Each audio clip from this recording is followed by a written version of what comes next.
कुठे चुकतंय हे कळत नाही ना. सगळं करून तरीही गोष्टी मनाप्रमाणे का होत नाहीत हेच सुरू आहे ना डोक्यात. आता यावर उपाय सांगतो. तू शांतपणे आणि हो, नुसता ऐकू नकोस, तो कृतीत सुद्धा आण. तू कधी स्वतःचं कपाट पाहिलंयस का रे? आता तू म्हणशील ते मी रोजच पाहतो, त्यात काय. अरे त्यातूनच आता तुझ्या मनातले प्रश्न सोडवतो बघ.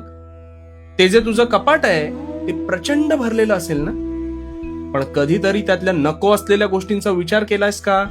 नाही. निव्वळ ते कपाट भरण्याच्या मार्गावर तू आहेस, हो की नाही? पण मग एक दिवस अशी गफलत होते की हवी असलेली गोष्ट आपल्याला सापडत नाही. त्यावेळेस ती शोधत असताना तू ते कपाट अजून अस्ताव्यस्त करतोस आणि मग तसाच पुढे निघून जातोस. आता हे जे कपाट आहे ना, हे तुझ्या मस्तिष्काप्रमाणे आहे. त्यात जागा जरी भरपूर असली तरी त्यात तू नुसते हवे नको ते विचार भरत राहतोस आणि तसाच त्या विचारांचं ओझं बाळगत पुढे जात राहतोस.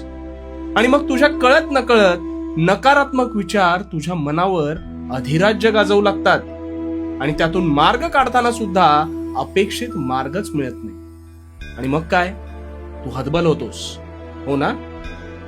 आता आधी तुझं हे अस्ताव्यस्त असलेलं कपाट ते नीट लाव.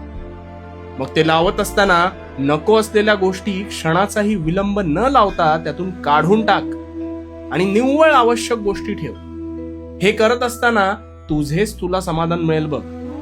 आणि तसेच आता तुझ्या मनात असलेले म्हणजेच ते नको असलेले विचार, गतकाळाचे पाश संपूर्णपणे मागे सोडून दे. उगाच अति विचार करून त्यात कोळ्यासारखा गुरफटून राहू नकोस. सगळा कचरा निघून गेल्यावर तुझं तुलाच हलकं वाटेल बघ. चल, उठ आणि आत्ताच कामाला लाग. आणि हो, भिवू नकोस. भिवू नकोस, कारण मी तुझ्या पाठीशी आहे. भिवू नकोस, मी तुझ्या पाठीशी.